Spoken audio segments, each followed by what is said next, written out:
राधे राधे। साथियों, शरणागत वही होता है जिसके भीतर चार बातें अपने आप बहुत जोर से जागृत हो जाती हैं। सबसे पहली बात, उसका भगवान का स्मरण कभी टूटता नहीं। नींद आई तो सुषुप्त में चला गया, जरा सा जागा तो मंत्र चल रहा है, नाम चल रहा है, चलाना नहीं पड़ता महाराज, क्योंकि वो शरणागत है। थोड़े दिन अभ्यास कर लो, ये अवस्था अपने आप आने लगती है। अब अपने हृदय में झांक कर देखो, आप जब सोकर उठते हो तो पहला चिंतन क्या होता है? अगर पहला चिंतन श्री जी का है तो समझ लो शरणागति पुष्ट हो रही है, और अगर नहीं तो अभी शरणागति की यात्रा चल रही है, पूरी नहीं हुई। जो शयन के समय गाढ़ चिंतन करते हुए सोता है, जागते ही वही चिंतन उसके भीतर चलता है। और जिसने जीवन भर भजन किया है महाराज, मरते समय भी वही चिंतन आता है। इसीलिए शरणागत निश्चिंत होता है, क्योंकि पहला लक्षण यही है, निरंतर भगवान का स्मरण।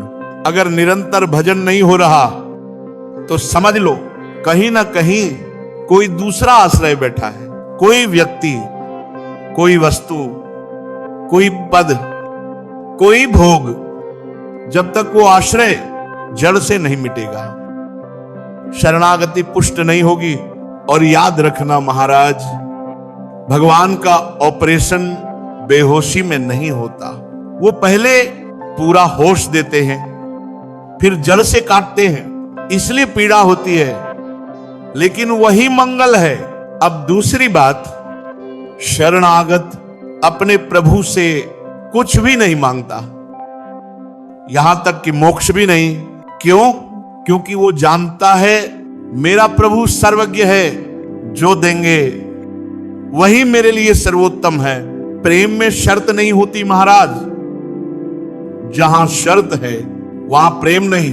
तीसरी बात, शरणागत प्रभु के हर विधान में आनंदित रहता है। अनुकूल आया तो भी प्रसन्न, प्रतिकूल आया तो भी प्रसन्न। जो प्रतिकूल में डगमगा जाए वो अभी कच्चा है, शरणागत जानता है जो हो रहा है मंगलमय ही है। चौथी बात, भगवान के किसी भी विधान में विरोध भाव नहीं, हाहाकार नहीं, शिकायत नहीं, रोष नहीं, बस स्वीकार। अब महाराज जब शरणागति हो गई तो चिंता किस बात की?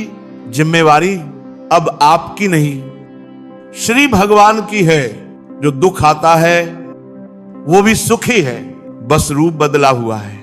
माया सुख का पैकेट भेजती है, खोलो तो अंदर दुख निकलता है, और भगवान दुख का पैकेट भेजते हैं, खोलो तो अंदर परम मंगल निकलता है। अब सुनो महाराज, शरणागति को पुष्ट करने का सीधा मार्ग, जो भी कर रहे हो भगवान को अर्पित कर दो।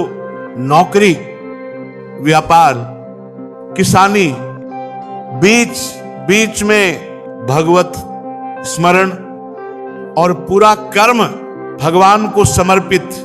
जो खाते हो पहले भगवान को अर्पित, जो देते हो उसका कर्तापन मत लो, ये मेरी वस्तु नहीं, ये प्रभु की है, प्रभु को ही लौट रही है। और जब सब कुछ प्रभु को दे दिया तो फिर अपना बचा ही क्या? अब अगर भगवान कुछ हटा लें तो दुख कैसा शरणागत का? तो एक ही वाक्य होता है, मेरे तो गिरधर गोपाल, दूसरों न कोई।